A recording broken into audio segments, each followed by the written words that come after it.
Advaita Gadadara Srivasadi Gaura Bhakta Vrinda. Hare Krishna, Krishna Krishna, Hare Hare, Hare Rama, Rama Rama, Hare Hare, Hare Krishna, Krishna Hare Hare, Hare Rama, Rama Rama, Hare Hare. Jaya Prabhupada, Jaya Jaya Prabhupada, Jaya Jaya Gurudev, Gurudev, Jaya Jaya Gurudev, Nitai Gaura Hari Bol, Hari Bol, Hari Bol, Nitai Gaura Hari Bol.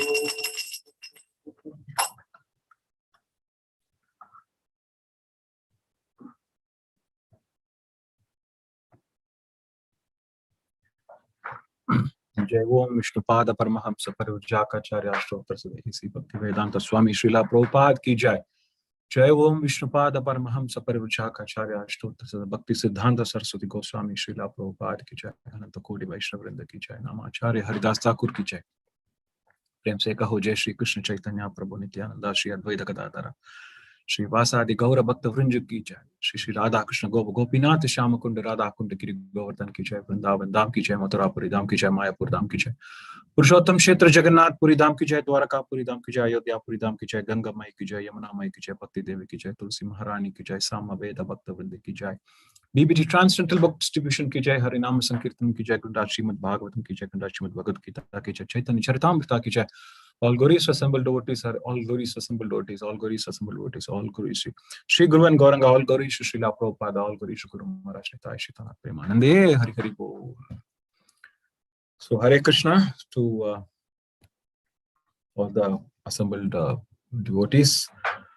I'm very grateful and thankful to His Grace Manibhushan Krishna Prabhuji and His Grace Shogana Prabhuji for giving me an opportunity to glorify Srimad Bhagavad Gita.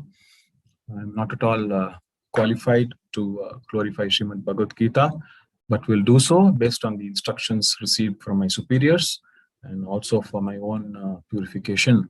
So I humbly seek your kind blessings. So today we will be covering Bhagavad Gita chapter 2, verse number 22. Om Namo Bhagavate Vasudevaya. Om Namo Bhagavate Vasudevaya. Om Namo Bhagavate Vasudevaya. Krishnaya Vasudevaya. Devaki Nandanaya Cha. Nandagopa Kumaraya. Govindaya Namo Namaha. Krishnaya Vasudevaya. Devaki Nandanaya Cha. Nandagopa Kumaraya. Govindaya Namo Namaha. Krishnaya Vasudevaya. Devaki Nandanaya Cha. Nandagopa Kumaraya. Govindaya Namo Namaha. So I will read the sloka 3 times, followed by the word-to-word meaning, the synonyms and the translation. Vasamsi jirnani yata vihaya navani grhnati naroparani tata sharirani vihaya jirnani anyani samyati navani dehi. Vasamsi jirnani yata vihaya navani grihnati naroparani tata sharirani vihaya jirnani anyani samyati navani dehi. Vasamsi jirnani yata vihaya navani grihnati naroparani tata sharirani vihaya jirnani Anyani samyati navani dehi. Synonyms: vasamsi, garments. Jirnani, old and worn out. Yata, just as. Vihaya, giving up.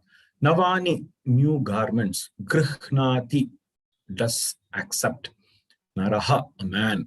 Aparani, others. Tata, in the same way. Sharirani, bodies. Vihaya, giving up.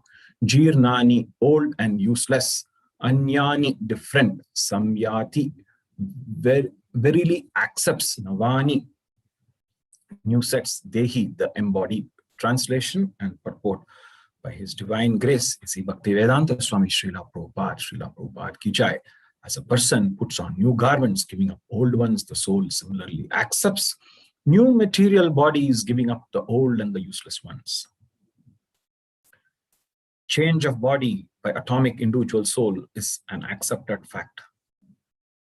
Even the modern scientists who do not believe in the existence of the soul, but at the same time cannot explain the source of energy from the heart, have to accept continuous changes of the body, which appear from childhood to boyhood and from boyhood to youth, and again from youth to old age. From old age, the change is transferred to another body.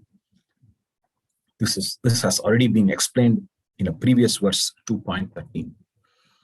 Transference of the atomic individual soul to another body is made possible by the grace of the Supreme Soul. The Supreme Soul fulfills the desire of the atomic soul as one friend fulfills the desire of the other.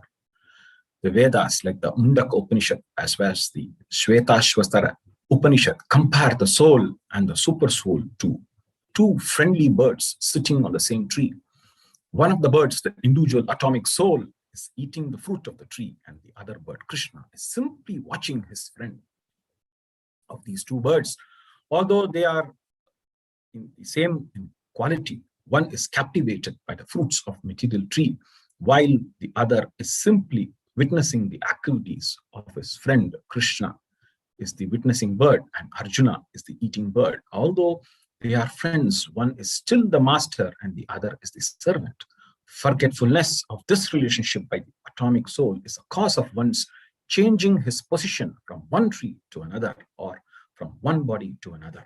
The Jiva soul is struggling very hard on the tree of material body, but as soon as he agrees to accept the other bird as a supreme spiritual master, as Arjuna agreed to do by voluntarily surrender unto Krishna for instructions, the subordinate bird immediately becomes free from the lamentations. Both Mundaka Upanishad and the Shvetashvatara Upanishad confirms this. Samane vrikshe puruso nimagno anish aya shochati muhyamana justam yada pashyati anyam isham asya mahim manam iti vitashokaha.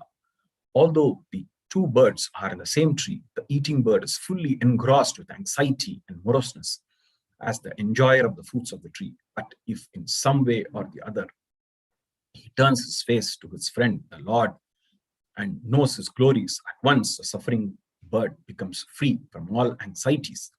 Arjuna has now turned his face towards his eternal friend Krishna and is understanding the Bhagavad Gita from him. And thus, hearing from Krishna, he can understand the supreme glories of the Lord and can be free from lamentation. Arjuna is advised herewith by the Lord not to lament for the bodily change of his old grandfather and his teacher. He should rather be happy to kill their bodies in the righteous fight so that they may be cleansed at once of all reactions from the bodily activities. One who lays down his life on a sacrificial altar or in the proper battlefield is at once cleansed of bodily reactions and promoted to a higher status of life. So there is no cause of Arjuna's lamentation. Om Ajnanatimirandasya Jnananjana Shalakaya Chakshurum Militam Yena Chakshme Shri Gurave Namaha. Namo Vishnupadaya Krishna Pristhaya Bhutale Srimate Bhaktivedanta Swami Dinamine Namaste Saraswati Deve Gauravani Pracharne Nirvishesha Sunyavadi Pashyata Destarine. Jai Shri Krishna Chaitanya Prabhu Nityananda Shri Advaita Gadadhara Shri Vasadi Gaura Bhaktavrinda. Hare Krishna Krishna Krishna Hare Hare Hare Rama Rama Rama Hare Hare. Hare Krishna, once again to all the assembled devotees. A warm welcome to all of you. So today we are going to be discussing about chapter 2 of Bhagavad Gita, where Lord Krishna is responding to Arjuna's various arguments. There were several arguments that was posed by Arjuna, but the first one relates to compassion. And what is this compassion? Dear Krishna, how can I kill my relatives? How can I kill my guru? How can I kill my friends? So, Supreme Lord responds to his argument, and this is covered from verses 2.11 to 2.30. 20 slokas Krishna is giving us as an answer to Arjuna's query or argument. So here, Lord Krishna says that, my dear Arjuna, you may be worrying about your gurus, your relatives, your friends, but they are all spirit souls. And this being spirit souls, they are indestructible, they are imperishable. However, their bodies are unavoidably destructible. So he uses the word unavoidably destructible, which means the body has to perish. Once there is birth, there is going to be death. So in 2.1, Bhagavan starts to introduce the concept of soul and body, and there's a progression towards it. So the Lord here assumes the position of a teacher, right? So the conversation in Bhagavad Gita is between the teacher and the disciple. And because the disciple was a wonderful devotee of the Lord, the disciple is asking some beautiful questions for which the teacher is responding even more beautifully. So the Lord accepts the position of a teacher because Arjuna clearly in 2.7 says, Karpanya doshopata swabhavaha prachami tvam dharma sammuda chetaha yashriyaha syanishtitam bhuvitam me shishyaste aham sadimam tvam prapannam shishyaste aham sadimam tvam prapannam. He is begging to Lord Krishna. Krishna, I am completely bewildered. I am very confused. So please accept me as your disciple. So once Krishna takes on the role of a teacher, so he actually gains control over the student, right? He gains complete control over the student. So now Krishna, after Arjuna is posing such complex arguments as to why not to fight, so Krishna is actually chastising. He's chastising his student and indirectly calling him a fool. So why should Krishna call Arjuna a fool? He says, you are talking like a learned man. He's giving a perspective here. Lord Krishna is giving a beautiful perspective. He says, you are talking like a learned man. But do you know that a learned man is the one who actually knows what is a body and what is a soul? So he's trying to bring in he's building the theory. He's building the practical aspects of it from theory to practice. Then he says, and such a learned man, he does not lament at any stage, of the body, either as a living entity or whether he is in a dead condition. And then what happens? Lord Krishna goes on in the subsequent verses. He talks about performing the duty. He says, Arjuna, you have to perform your duty. And what is the duty? You are a Kshatriya. So your duty is to fight, and you are not fighting for a lame cause. You are actually fighting for a righteous cause. So he's just building the base for Krishna for Arjuna to get convinced. So in 2.22, the sloka that we are going to cover, talks about primarily about the transmigration of the soul. So we all of us know as in being in Krishna consciousness, this is one of the first lessons that is being advised to us, that we are not this body and we are the spirit soul. So when we talk about this, and we talk about the transmigration, migration is actually, it's a journey, it's a travel that we can talk about. So how does the soul travel? So the process that we're talking about is a very subtle process. It's a very delicate process. It's a very indirect process that we cannot really understand, because the soul is invisible to our material size.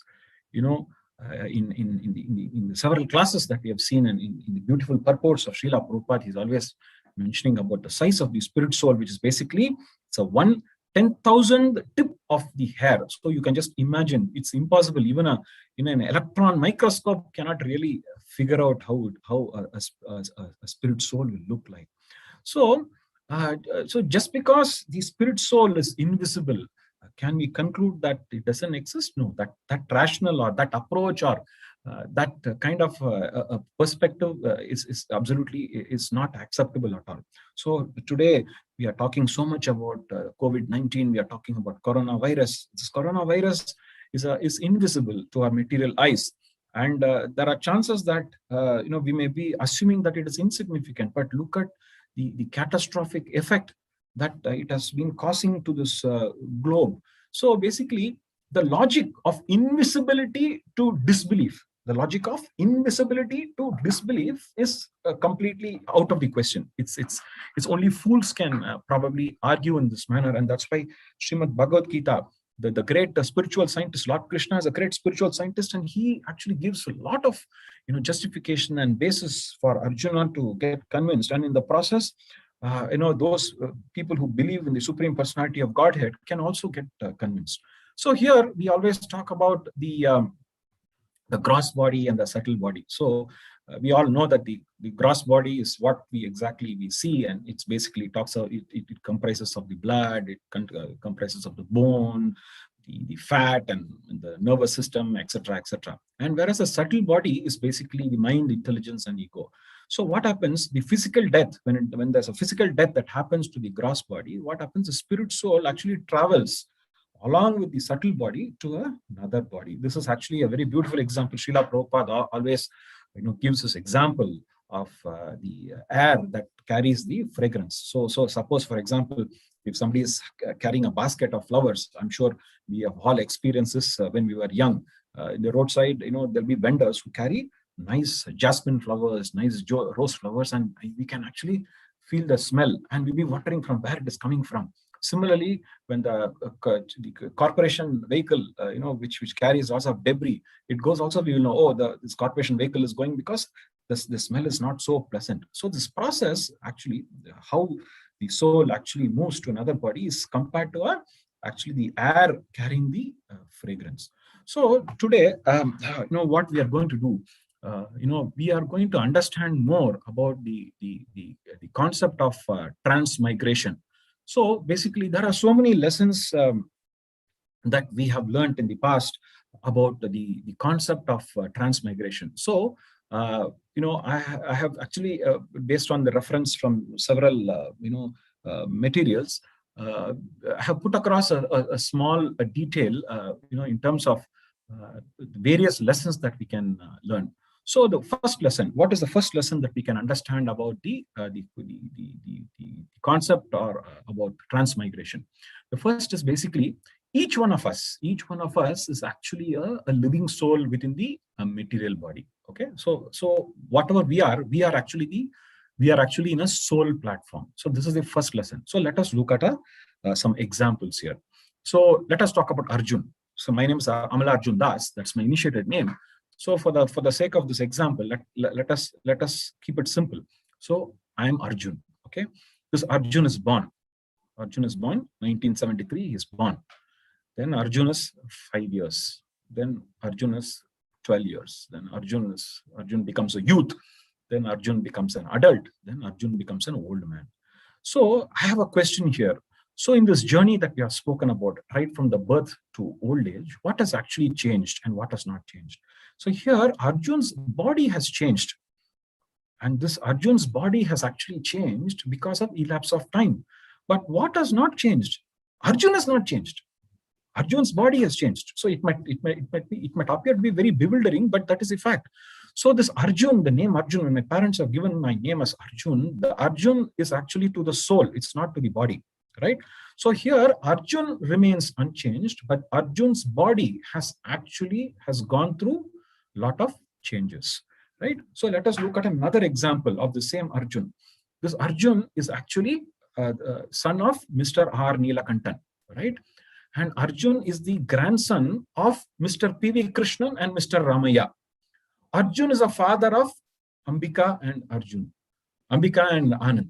And Arjun is the husband of Manoharini Subhadra. So what is different and what is not different?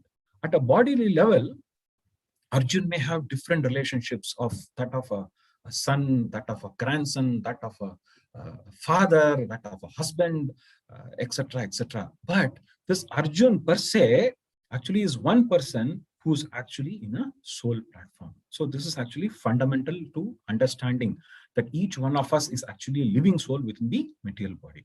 So what does Bhagavad Gita say? So Bhagavad Gita actually talks about, in a lifetime, we may have different bodies. So which I just explained, when right from the time we are born. So we may have a baby body.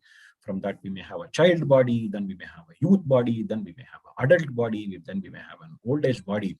But we remain to be the same person. So we do not change our identity, but the body undergoes the change. So here, there's a very nice example that has been given here. So it has been said that, every moment the body is changing, every moment.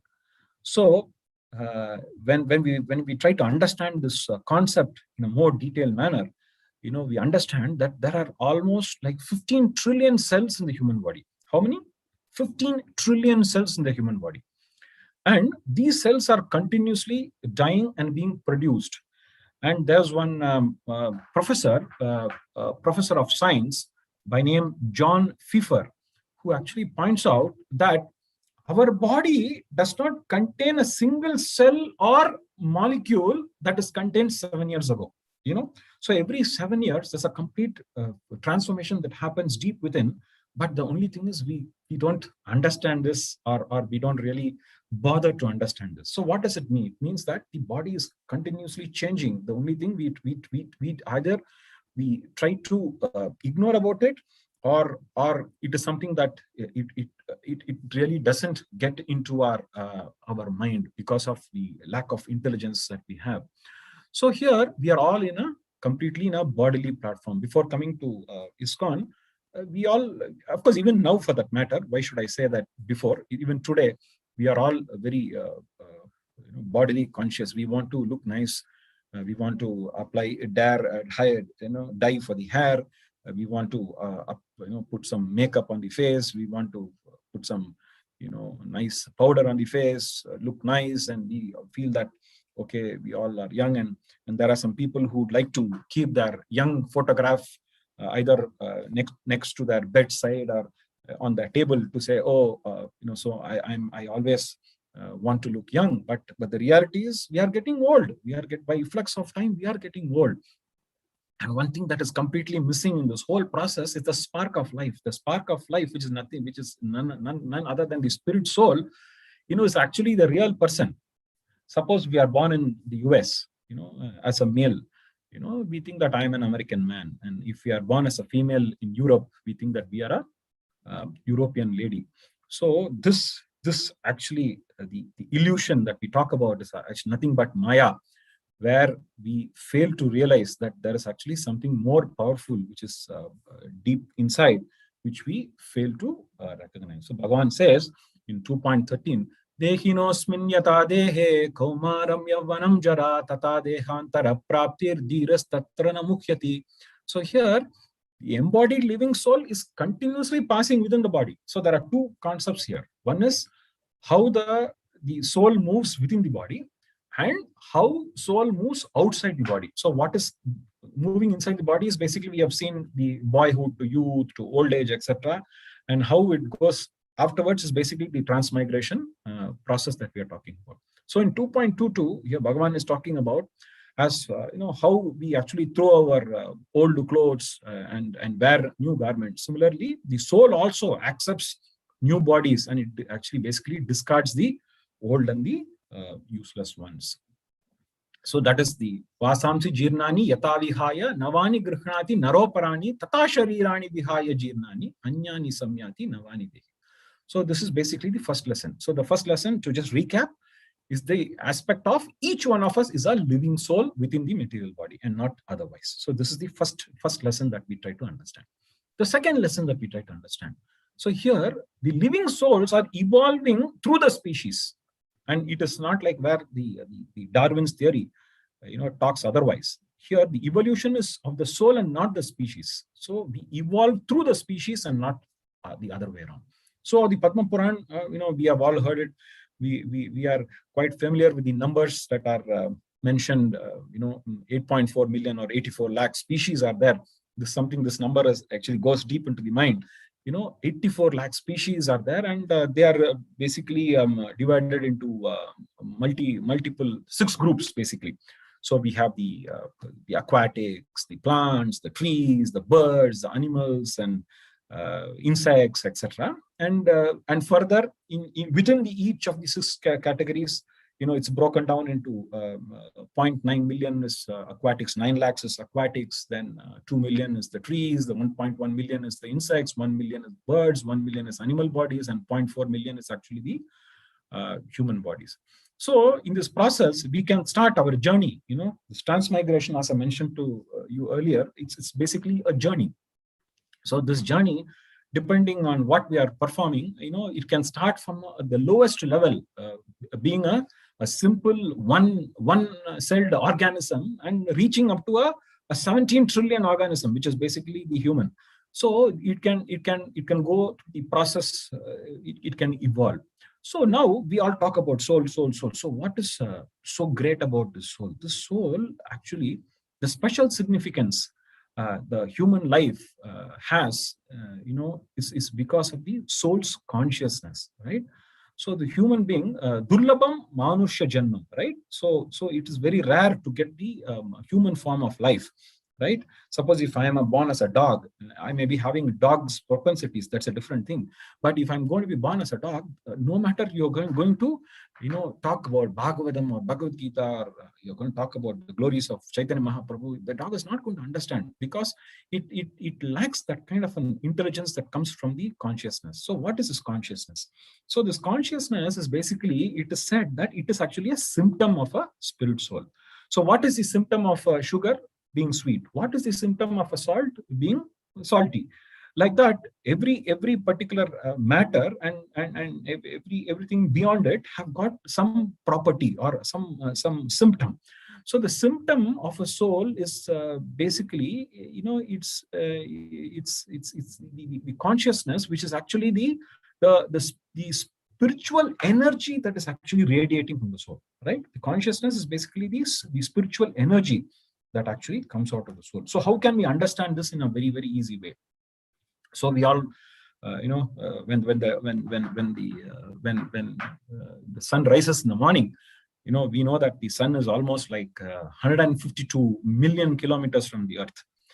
So this sun, we understand sun from its sunshine, basically, right?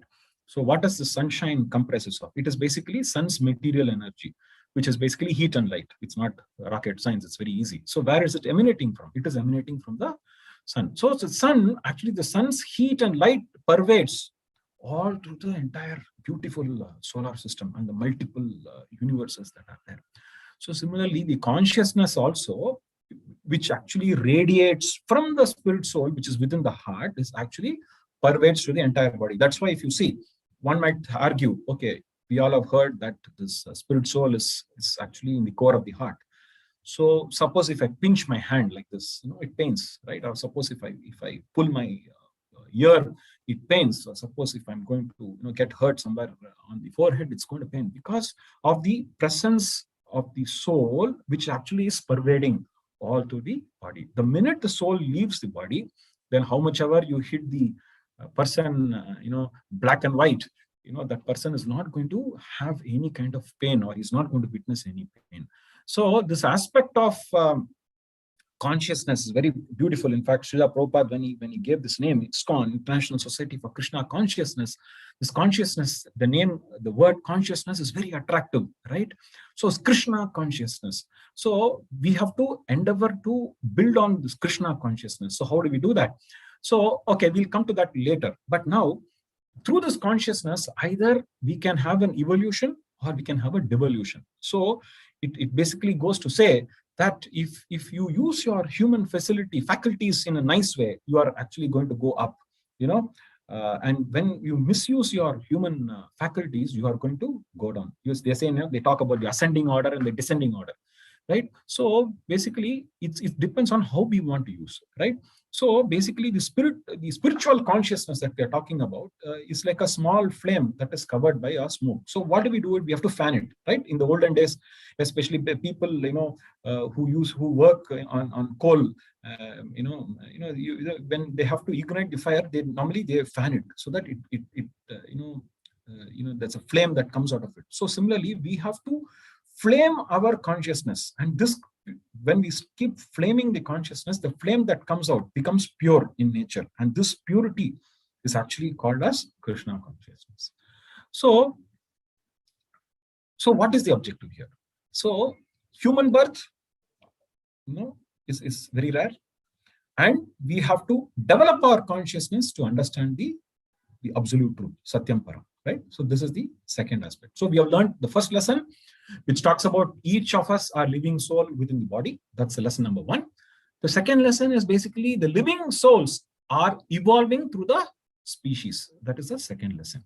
Now let us look at the third one. But before that, if we have, so they always say, what determines, which we will eventually cover the third lesson, but we'll just give a perspective here. So what determines whether we are going to be born as an elephant or a dog or a cat, that all depends on, it's a very beautiful example that is given. Suppose you want to, buy a house. The size of the house depends on how much of bank balance you have, or the capacity that you have to take a loan, right? And again, you will have the capacity for taking a loan depending on your salaries and your net worth and things like that. So when you want to buy a big house, or when you want to occupy a big house, it all depends on the bank balance or the borrowing power that you have. If you don't have the borrowing power, or if you don't have enough sufficient bank balance, you cannot aspire to buy a 3-bedroom house or a 5-bedroom house or a bungalow or a palace. You might settle in maybe for a 2-bedroom apartment or a 1-bedroom apartment, or even if you can't afford that, you might be settling in for a small hut. So similarly, the body that we are going to get after giving up the present body will depend on the stock of karma or the activities that we have performed.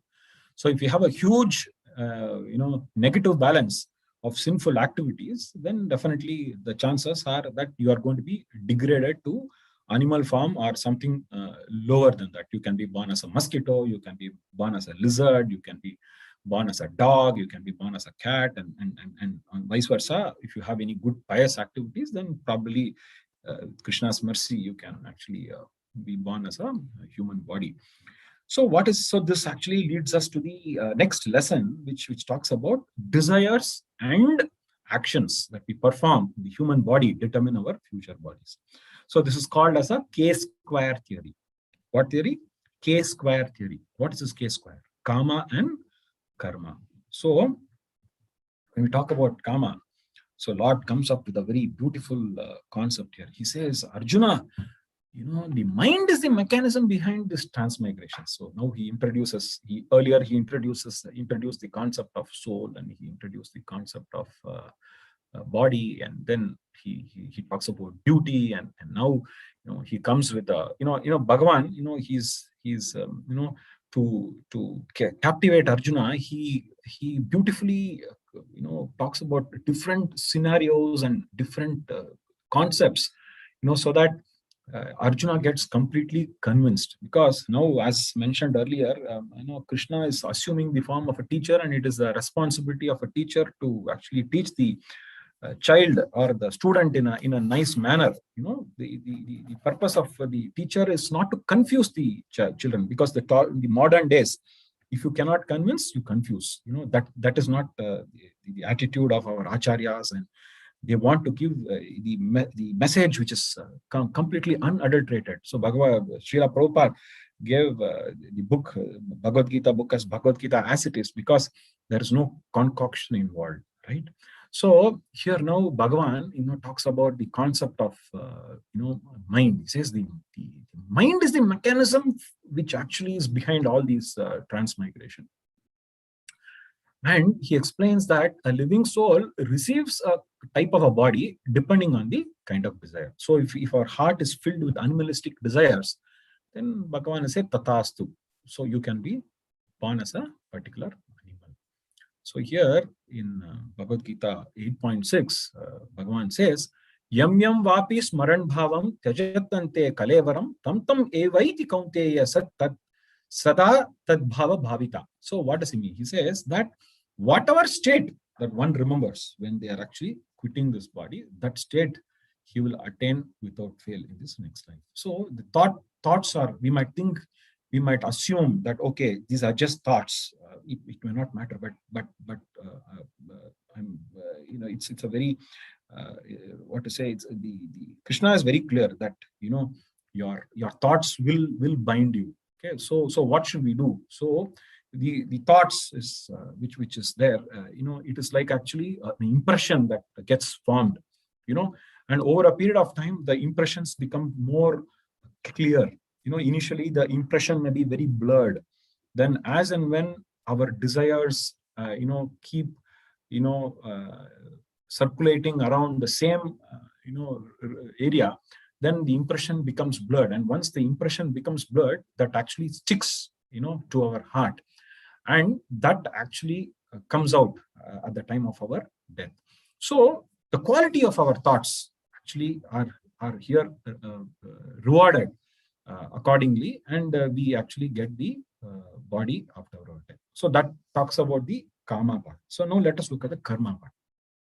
So basically, Bhagavad Gita is very clear on one particular aspect. So it talks about punishment. We are all very afraid of punishment, right?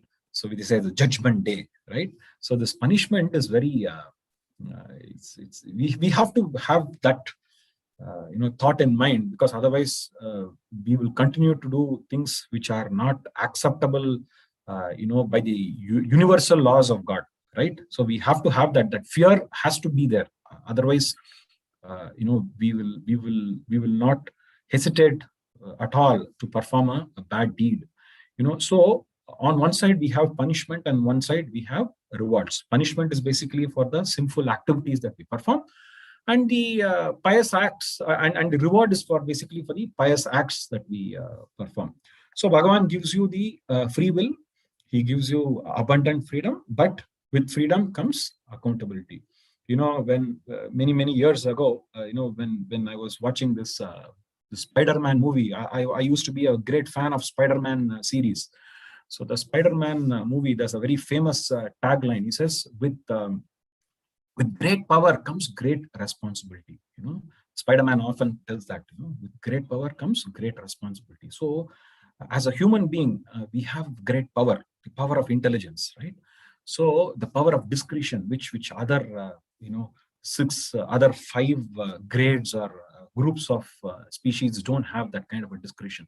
So we have to choose between, sinful acts, pious acts, and self-realization. I think these 3 things are coming, it's very important. So what is a sinful act? So when we perform this sinful act, we may be born as a dog, cat, mosquito, lizard, whatever, frog, etc.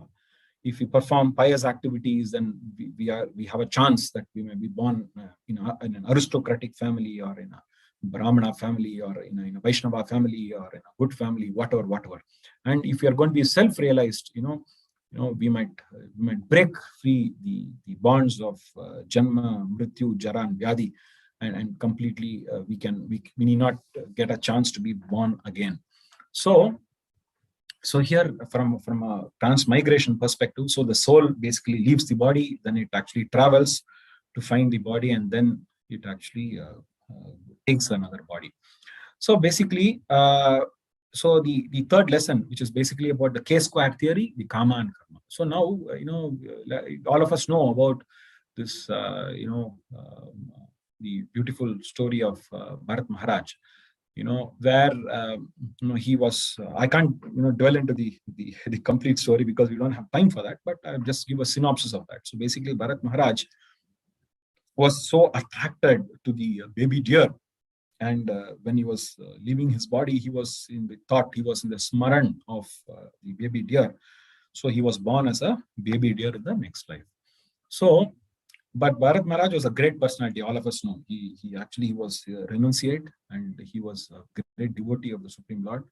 But because of all these activities of the thought that came through, about the baby deer, he was always taking care of the deer, and he was in consciousness of a deer. So he died, and he got the body of a deer. But one good thing was, by Krishna's mercy and arrangement, he could remember his past actions. So luckily, he got the association of devotees, and he was born somewhere closer to the ashram of sage Pulaha. And this particular deer was actually consuming only dry leaves, and it was not eating the fresh green grass. Why? Because it wanted to control the taste buds. So this only goes to show that we have to really control our tongue and eat only Krishna prasadam for us to progress in the bhakti and Krishna consciousness. So this particular deer used to listen to the chants of all these sages every day, and the deer was about to leave its body. But at that point of time, Bharata, who was there inside the deer's body, loudly actually uttered a prayer. He said, "Oh my Lord, you are the source of all the knowledge. You are the entire controller. Ishvara, he is Ishvara, Paramakrishna, Satchitananda, Vigraha, Anadirad, Govinda, Sarvakarana Karanam. So you are the controller. You are the greatest of the greatest. And you are the super soul in all the heart." He was actually glorifying Bhagavan. And he said, "You are so beautiful." Krishna means attractive. He says, "You are so beautiful, And he says, "I am quitting this body. And actually, I am offering my obeisances so that I can actually, eternally engage yourself in the devotional service." Because this particular soul actually didn't want to again be born. Earlier from Bharat Maharaj, he became a deer, and now again after quitting as a deer, imagine if it would have been born as a donkey or a monkey. So Bharat Maharaj, actually in the form of deer, he said, "Nothing doing. I only want to be completely engaged in your devotional service." So in the next birth, he was born as Jada Bharata. Okay, so therefore, the K-square theory, both your karma and karma, actually leads us to different birth. There's one more very beautiful story which I just came across yesterday. Of course, we have heard many a times from all our great spiritual masters and various preachers, about holy name. We always emphasize on the beauty of chanting the holy name, Sri Namamrita. So once what happened, Narada Muni actually went to Lord Krishna, and he said, "No, although Narada Muni always keeps chanting 24 bars 7, Narayana, Narayana, Narayana, Narayana, Narayana, Narayana, Narayana, without any break, like Haridas Thakura, Narada Muni always used to chant the name of Narayana." So he goes and asks this question. When very intelligent people ask some basic fundamental questions, it's for the benefit of all of us, right? It's not really for them, it's for the benefit. So he goes to Krishna and says, "Krishna, you always, I've heard that it's always good to chant your name. So can you please tell me?" He's asking the Supreme Lord himself. So that's the beauty of it, why I should chant your name always, and what is the purpose and what is the benefit. So Krishna gave a smile. When Krishna smiles, there are hundreds of reasons or artha behind it. Sometimes when we also do the prayer in front of the altar, in front of the Supreme Lord, either in the deity form or photo form, generally we feel like Krishna is smiling, or Radharani is smiling, or Narasimha Deva is smiling. We have that kind of feeling. that only goes to show that your day is nice and you are trying to be blissful, and it's just a manifestation that comes to your eyes and you can see the Supreme Lord. So here Krishna is smiling, and he says, okay, you have asked a very important question. So, okay, Krishna always believes in practicals, maybe Krishna likes science so much, he says, okay, practically you can experience what I'm saying, and just don't rely only on theoretical aspects of it. You have to experience it for you to understand and convince others. When we actually perform a laboratory experiment, it becomes more clear for us, and we can convince somebody, like, okay, if you add this and this, it becomes that, something like that. I'm not a science student, so I can't give you proper examples for that. So basically he says, okay, first go to this material world, and there's one small earthworm there, you can see. You go and chant my name, and just see what happens. So Narada Muni goes and he chants Hare Krishna, Krishna Krishna, Hare Hare, Hare Rama, Rama Rama, Hare Hare. And he keeps ecstatically chanting. He was chanting near the ears of the earthworm. And what happens? The earthworm died. So Narada Muni becomes agitated. He said, oh, I chanted, and the earthworm is died. He runs back to Narayana. Om Narayana, Narayana, Narayana, Narayana. Yes, Krishna. Yes, Narada. What brings you here? My Lord, you asked me to chant Hare Krishna to this worm, but the worm died. Oh, is it so? Okay, never mind. You go and chant Hare Krishna to this butterfly who's there in that garden. You see on top of that pink rose. This butterfly is there. You go chant. So Narada Muni again rushed. The butterfly also died, and he comes back again. He was very upset, and he said, okay, never mind. Okay, two entities have been killed, have died. So now there's one deer there. You go and chant the Hare Krishna to the ears of the deer. And he goes, the deer also dies, then followed by a cow.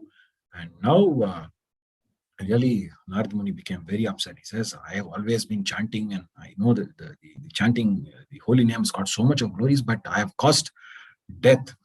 Then he says, Narayana, it's not fair.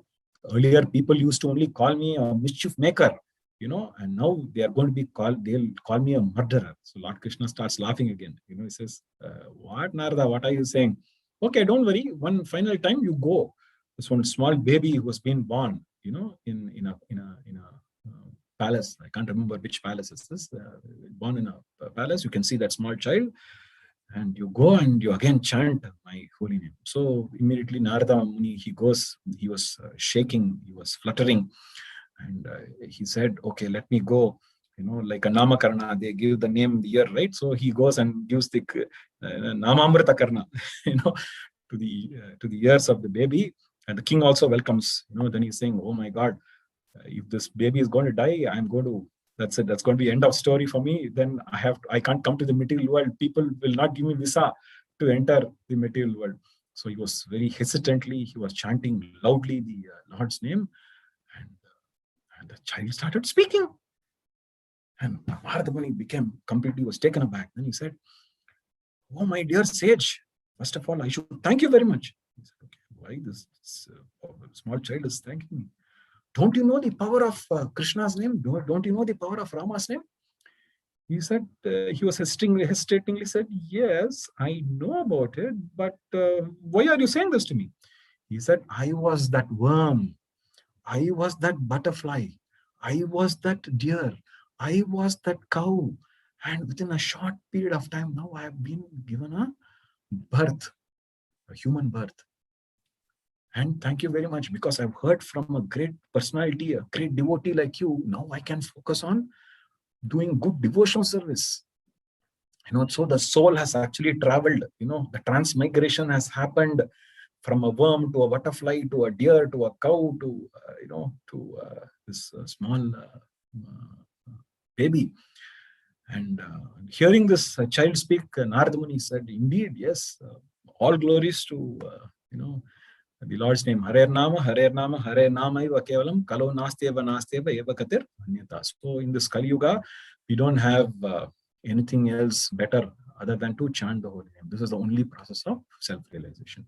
So this completes the third lesson. So third lesson is basically the the K-square theory, which is the karma and karma, which we perform in human body that determines our future life. So we have seen lesson number 1, which is basically each of us is a living soul within the material body. Lesson number 2, we have seen the living souls are evolving through the species.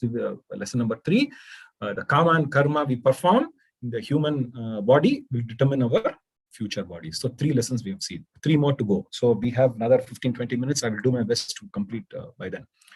So lesson number 4, basically it says that in the human body, the soul can discover the super soul. Wow. Soul can discover the super soul. So we all know the Bhagavad Gita says that besides the spirit soul, we also have we have the super soul, right? And who's the super soul or the supreme soul? For the sake of this discussion, let us call it as a supreme soul. Supreme soul is none other than Krishna, right? So the supreme entity, is the proprietor, overseer, and permitter. He is called the super soul. So in other words, within each body there are 2 souls, right? Each body there are 2 souls. One is the atomic soul, which we call it as a spark, the spark entity, and the super soul, which is the source of the spark. How beautiful it is, right? The spark and the source of the spark. So the atomic soul and the super soul reside next to each other. They are together. They are like friends. And, basically the super soul is basically the personal expansion of Krishna. This is something that we have to understand. The super soul is actually the personal expansion of Krishna, the Supreme Personality of Godhead. So how can we understand this? So we might have a confusion now. What is the confusion? So we have multiple souls. So can there be multiple super souls or unlimited super souls and unlimited atomic souls? The answer is no. We can have unlimited atomic souls, but only we have one super soul. So how can we understand this in a easy way? Srila Prabhupada gives some beautiful, explanation about this. He says the super soul appears to be divided. Super soul appears to be divided, but he's not divided. He is situated as one. Okay, 13.17. So here we have the sun. Okay, I said no. What 157 million kilometers, right? I read it somewhere. And so the good analogy is the sun is actually there somewhere. And what you do is you make some pots of water, 20-30 pots of water, and you just display it in different places. And you can see the same sun, the reflection of the same sun in each of the water pot. So this is the best example. So we have the super soul, which is actually an expansion of Krishna's spiritual energy. We have one side, we have the super soul, and we have the innumerable, unlimited number of atomic souls that are there. And this is the best example that can be provided. So this is the 4th lesson, which is basically in the human body, the soul can discover the soul. So depending, as we have seen, like the fanning process, right? The consciousness. So the Maya, the curtain of Maya is being now, it's covering the soul. So it has to, once the curtain is removed, the beautiful supreme Paramatma gets revealed. So the soul has to identify the super soul. Lesson number 5. Soul and super soul are like 2 birds in the same tree. In the beautiful purport of 2.22, Srila Prabhupada beautifully explains this. So what is this? Why tree and why birds? Initially when I was trying to understand this, I was wondering what Prabhupada is trying to say and what Krishna is trying to say. So here the Upanishads are compared to compare the body to a tree, and there are we saw the 2 birds. One bird is actually the soul, and the other entity is the super soul, and both are friends. Let us understand that. So the atomic soul is actually enjoying the fruits of the tree. It is taking these very, very nice fruits, and it is both. It has its happiness and distress. Happiness when the fruit is very sweet, it feels that, oh, I'm enjoying a very beautiful fruit. And when the fruit is not so good and it has tasted it, it feels bitter or it's not tasty, it feels a distress. So what does the second bird do? The second bird, which is Atma Rama, we saw in the Srimad Bhagavatam class a few days ago, Atma Rama, the beautiful aspect of Atma Rama. Like even in Damodar Ashtakam, Krishna steals the butter, but actually he's Atma Rama. There's no need for him to steal. He has abundant butter. If he wants, he can just do this and he can get super quality butter. He need not depend on Mother Yashoda's butter. But again, he's doing this lila because he wants to give pleasure to his devotees, right? So this self-situated super soul, he doesn't bother about these fruits. Okay, my friend is eating. Sometimes we also eat a lot of prasadam and we might have indigestion. So we ask for Gaviscon and we try to have it and all that. So similarly, we experience in this material world our portion of distress and happiness, and the so-called happiness, which is flickering in nature. So the super soul is just as a witness, just looking at it. Like when we enter into any property deal or something, there's somebody called a witness. They say, okay, this party and this party, I've seen them signing, so I'm signing. So similarly, Bhagavan is actually a witness. So what happens? The first bird is so captivated by the fruits of the tree, it ignores the witness. It ignores the second bird. What we said earlier, both these birds they are friends.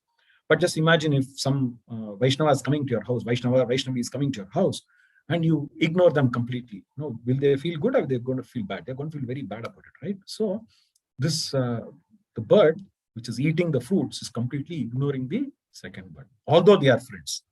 So because of this kind of a forgetfulness, what happens?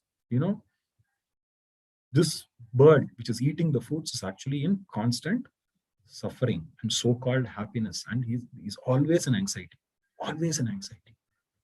So if the bird understands the relationship between him and the other bird, which is basically the Paramatma, the super soul, things all will fall in place. The second bird, the Paramatma bird, is basically the master, and the Jivatma bird is basically the servant. So servant has to always be subservient to the master. This is something that we always understood. That's why we call Prabhu and Mataji. Prabhu means master. So we all address our Vaishnavas as Prabhu is because of this. Right? We always want to be humble, and we want to have that humble state of mind. What are we going to achieve by having hatred and ego and all these things? It's not going to be long lasting. So that is the thing. So the fifth lesson is basically the soul and the super soul are like two birds in the same tree, and Prabhupada beautifully has explained this in the purport of 2.22.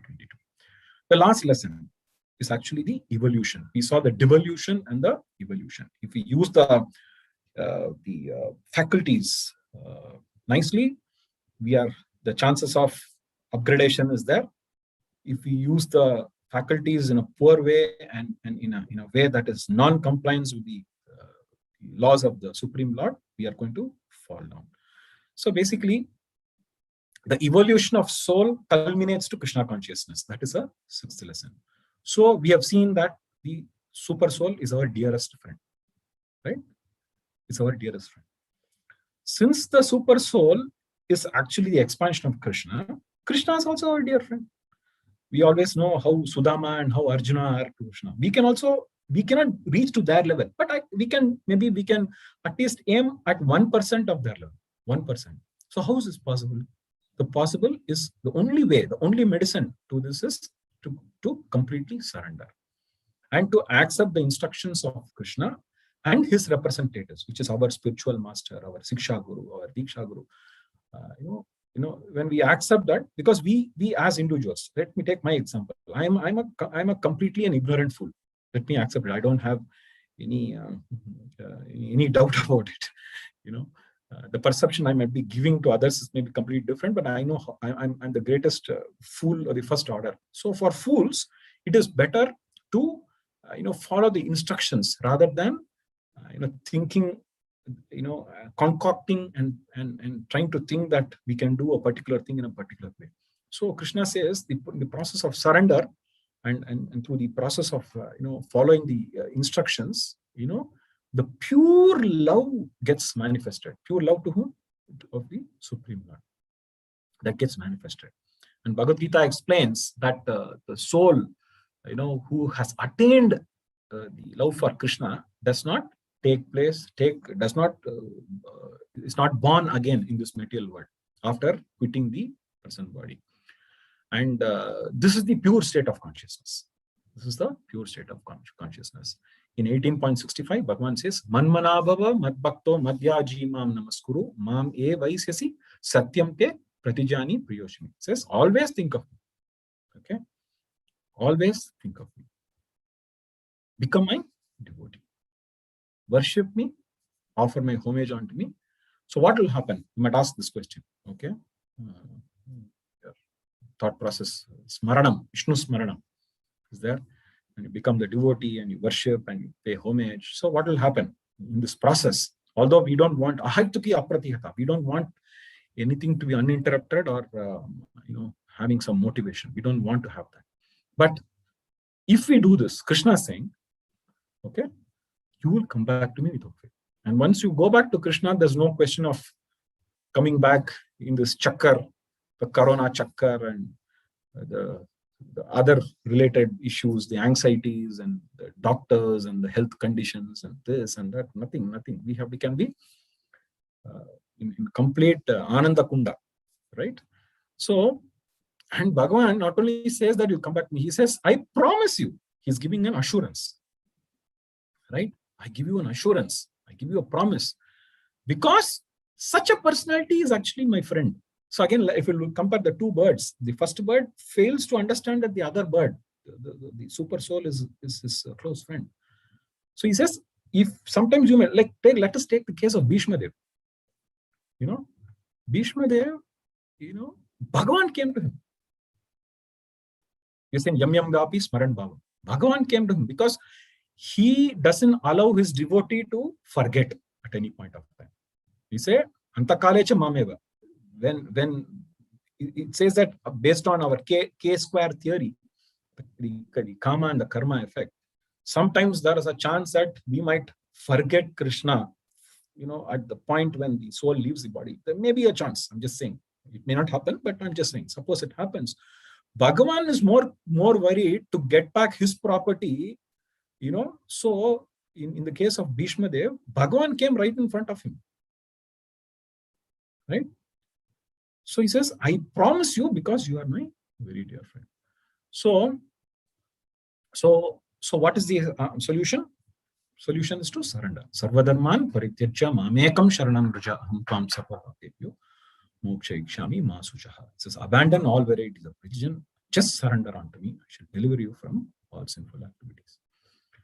So we will cover the last sloka, my favorite sloka, from Srimad Bhagavatam 1.2.28-29.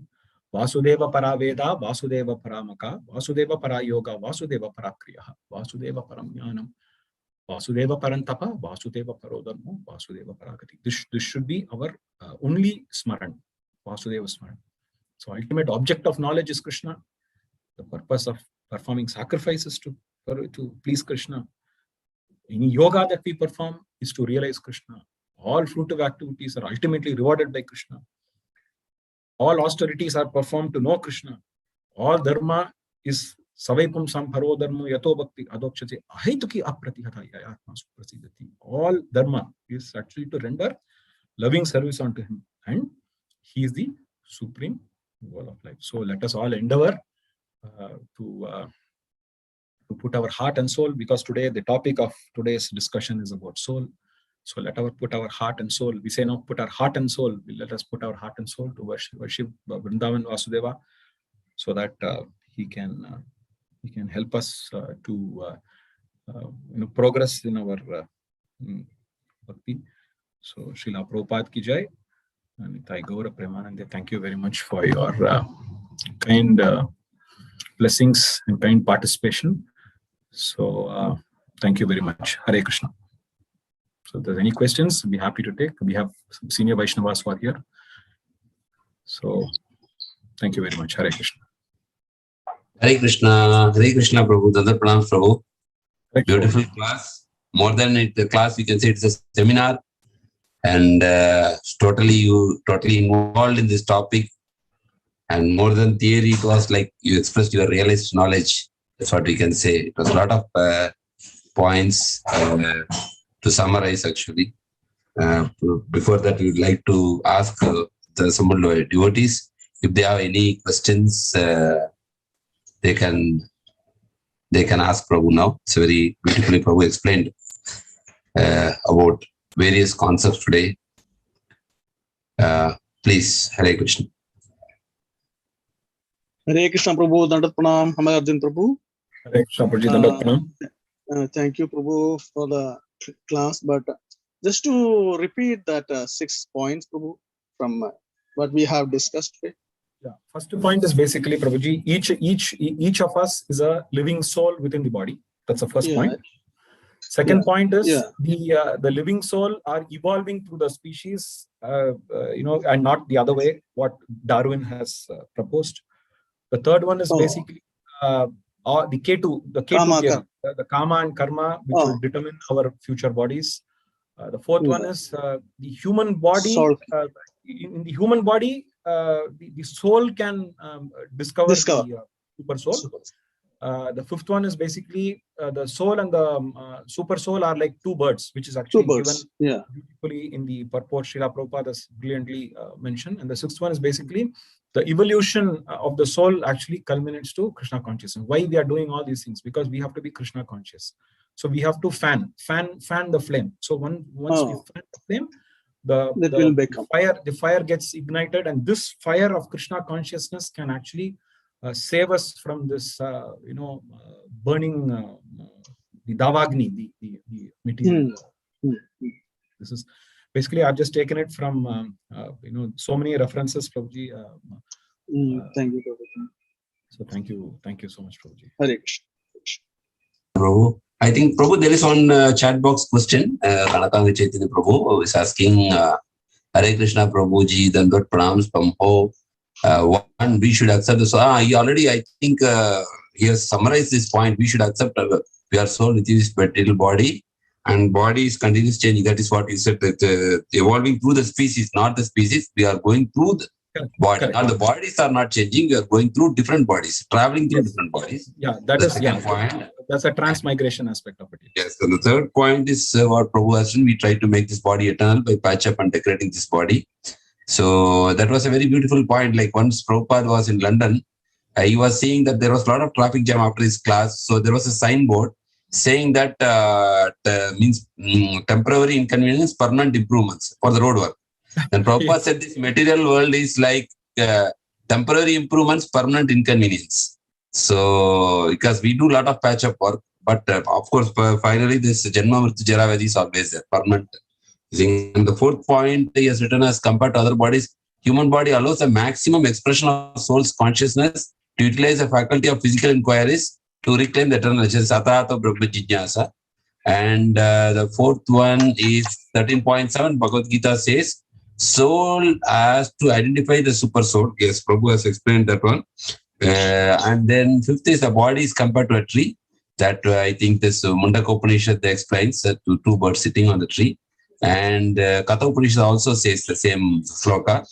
And then fifth is, I think, super soul expands into each. Prabhu given beautiful analogy how the super soul is only one. It's not like the individual soul, but it is reflected in everyone's and accompanying and also reflecting in everyone's. So, and the sixth point is by hearing this, we get awakened to the real knowledge, definitely. So it gives a different perspective when we see the world through the eyes of Bhagavad Gita knowledge. Otherwise, normally by default, we focus on eat, drink, be happy and merry. That's what human default nature of the mind. The mind is made of material nature. So basically it is having affinity towards material things. So unless we get this knowledge, we will not be able to have any kind of transformation in our life. That's the 6th point. So wake up to the knowledge of the soul. So Prabhu has very attentively heard and taken notes. And Prabhu as always gives take-home lessons, Amala Arjun Prabhu. So on his behalf, I think today Kanakanga Prabhu has taken your class notes and presented here. So thank you, Kanakanga Chaitanya Prabhu. Hare Krishna. So anybody else? Yes. Mataji Prajesh. Rajesh. Vijayan Mataji. Yeah, Mataji, you can unmute and ask question, Mataji. Hare Krishna. Prabhuji, Hare Krishna. Sorry. Okay, Hare Krishna. Prabhuji, one small doubt. Prabhuji, actually, we are hearing that our sense organs are more prone to these material things. So, how is these sense organs are in turns controlled by mind intelligence? So, how can we say that soul is responsible for this? Can you just shed some light on that? Basically, if you see, as I told you, we have to fan the spark to get the flame. So once we do that, automatically the signal is given to the mind and intelligence to actually worship Hari. So if the fan or if the layer that actually covers the soul is thick, then nothing can be done about it. So soul is on top of everything, right? The mind and the intelligence. So it might give you that impression that soul is responsible, but again, if there's going to be a thick cover on top of the soul, nothing can be done about it. That is why what we have to do, we have to engage ourselves. The soul engagement has to happen in Krishna consciousness, so that the sense are properly directed in a way that it goes back to, it helps us to go back to Godhead. So this is the understanding. I'm sure we have seen. Okay, thank you, Prabhuji. Yes, and to add to Prabhu's point, normally they say like the body is like a, like a computer or whatever we see. The mind is like the software, like whatever we say, Windows or Mac. And the soul actually is the user. The soul only ultimately decides what to see. The soul sees whatever needs. So these are only instruments, whatever we say, the body or mind. It is a hardware and software used by the soul called the user.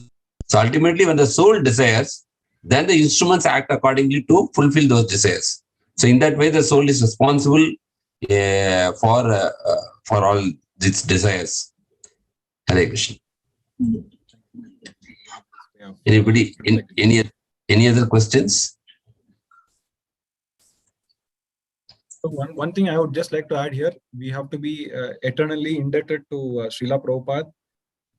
If Srila Prabhupada would have not been there, or if we have not come to Krishna consciousness, all these things would have been very difficult for us to understand and apply.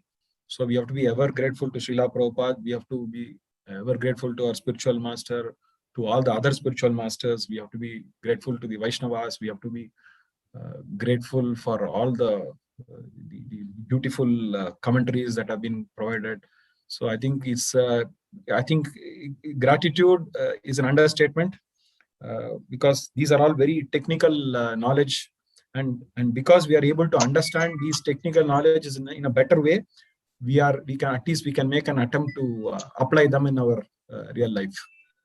So I think we have to have that sense of gratitude all the time for us to progress in Krishna consciousness.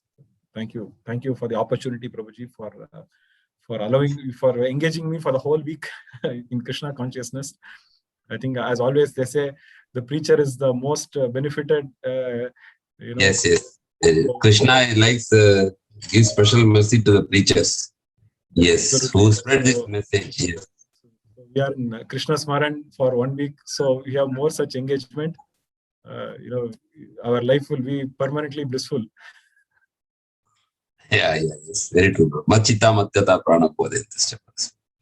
So thank you, Prabhu. Thank you for putting your dedicated efforts with your full heart and your sincere desire to enlighten everybody assembled here. We can see from your mood that your sincere attempt to inspire people in Krishna consciousness. So thank you very much, Prabhu, for your giving your valuable time. And you are also busy tied up with the children class also after that, this class. So we would like to express our heartfelt gratitude, and definitely we would like to hear more from you in future coming days. So let us all express our gratitude to Prabhu by chanting Hare Krishna Maha Mantra 3 times. Hare Krishna, Hare Krishna, Krishna Krishna, Hare Hare, Hare Rama, Rama Rama, Hare Hare Krishna, Hare Krishna, Krishna Krishna, Hare Hare, Hare Rama, Rama Rama, Rama, Hare Hare Hare Krishna, Hare Krishna, Krishna, Krishna Krishna Krishna, Krishna, Hare Hare Hare, Hare, Hare Rama Rama, Rama Rama, Rama, Rama Hare Hare. Rama, Hare Hare, Rama Rama Rama. Vancha kalpatarubhishya kripa Vaishnavyo Namo Namo. पाद की जय, भगवद गीता की जय, अमला अर्जुन प्रभु की जय। हरे Jai Gaura Prema. Thank you Prabhu. Hare Thank you. Thank you.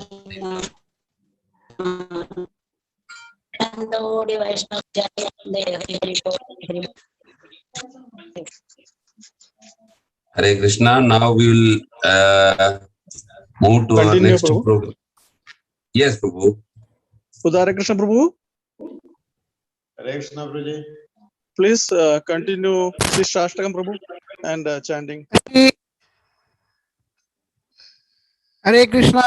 Today afternoon we'll have home deity worship Class. follow-up session. Those who are having any questions or any doubts we can clear, please join at 3 p.m. Okay. And evening we have Chaitanya Charitamrita class at 6 p.m. Okay. Please join for that. Hare Krishna. Prabhu, Now we can Kuwait time, no? Kuwait time. yeah 3 Kuwait time 3 p.m. Proji. Okay. Hare Krishna. And we can continue with Shikshastakam and chanting. Pradhan Prabhu. Okay, Prabhu. Hare Krishna. YouTube you can live